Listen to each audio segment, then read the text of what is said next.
stage right now at Fox, I'm getting ready to show you that you are not alone. This is your country. You're still in control, but it seems today like nobody gets it. You know, you've lived your life in a responsible way. You didn't take out a loan that didn't require any kind of proof of income, yet now you're being forced to bail those people out. You've been concerned about this country through the last administration and this administration. If you're like most people, both administrations, it's not about politics. You actually believe in something. And you thought for a while there your politicians did as well, and now you kind of realize, well, maybe they don't. When you come home after a hard day at work, all you want to do is put your feet up. All you want to do is just relax and just watch a little television, catch up with what's happening in the world. But every time you turn that television on, it just seems like the whole world is spinning out of control. War.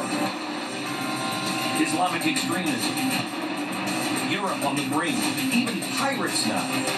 Closer to home, Mexico isn't safe for vacations or our kids anymore. 6,000 were killed or beheaded on our border just last year. Phoenix now has the second highest rate of kidnapping in the world. Our companies face new union mandates, a global cap and trade, and the second highest corporate tax rate in the world.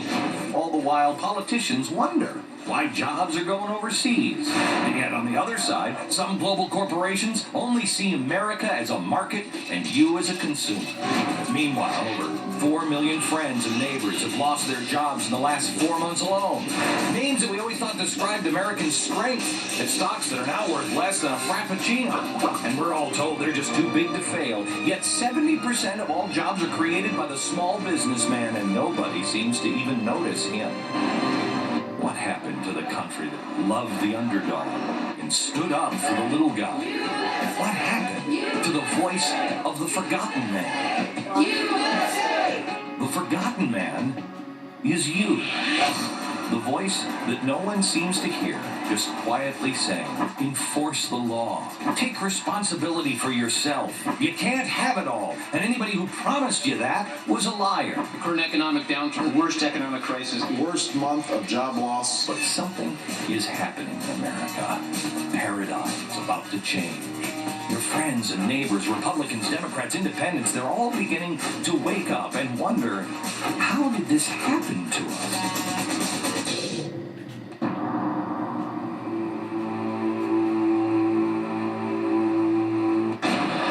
19 men lay awake all night in preparation. On September 10th, Americans were playing politics, and they had chosen to bury their heads in the sand and ignore the coming threat.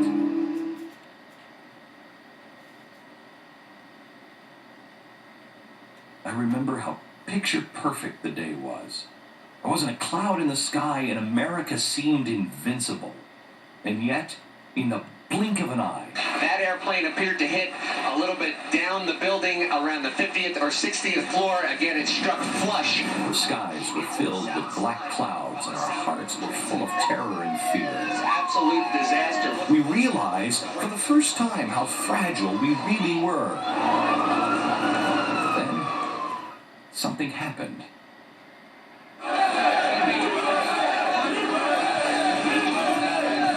We came together, and we promised ourselves that we would never forget.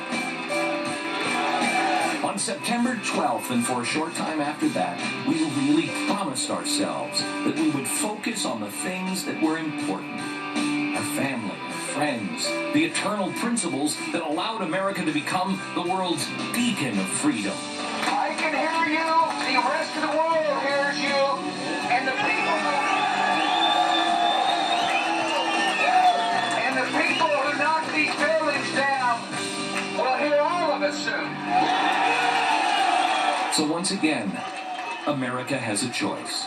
Tonight, we can choose to be the Americans of September 10th with our heads buried in the sand. We could be the Americans of September 11th who were unprepared and then paralyzed by fear, despair, or anger. Or we could choose to renew the promise that we all made to ourselves. By the end of this hour, you will be asked once again, choose. Will you commit yourself to really live America's time-tested values and principles? Will you, with fierce determination and malice towards none. Be a watchman at the gate to alert those still asleep to rise up and be America's next greatest generation. You know, many in Washington, left and right, want to convince you that they're the solution. I happen to believe that them being the solution is the problem. The system has been perverted and it has to be restored. Those who screwed up must be allowed to fail. Those who broke the law must go to jail. And those who have played by the rules need to be left alone to rebuild our nation. The answers have never come from Washington. We weren't told how to behave that day after 9/11. We just knew it was right. It was the opposite of what we feel today. Let us find ourselves and our solutions together again with the 9 founding principles and the 12 eternal values. This is the 9/12 Project. Are you ready to be that person that you were that day after 9/11 on 9/12? I told you for weeks, you're not alone. I'm turning into a frickin' televangelist. Let me tell you something. You're going to meet people from all across the country right now, from people all across the political spectrum. Come on, follow me. No matter where you are, from our studio audience here in Midtown Manhattan, to the sidewalks outside, to the people all over the country, just a few blocks away in Times Square, where there are people at viewing parties. They're holding regular viewing parties. It started with people and by people, just regular people like you, like Joyce in Melbourne, Florida, whose party grew so large that she moved it from her restaurant to the parking lot outside, to the gatherings in Noah's in South Jordan, Utah, to homes in Golden Valley, Arizona, and Brewer, Maine, to the garage bar in Columbus, Ohio, and virtually every small town and big city in between in this great nation. There are people gathering in ranches in Texas, where some familiar faces have gathered to watch the show, to military bases in Iraq, where real heroes have gathered. We're even going to join some people in the hills of Hollywood, California. Yes, believe it or not, my producer Stu. No matter where you are right now, the message is clear. You are not alone. I'm going to show you how an idea that started with a single phone call on my radio show has grown into something that millions are now participating in. But the show isn't about me. It's not about the president. It's not about parties or politics or anything else. It is about proving that the real power to change America's course still resides with you. You are the secret. You're the answer. I'm sorry. I just love my country. And I fear for it.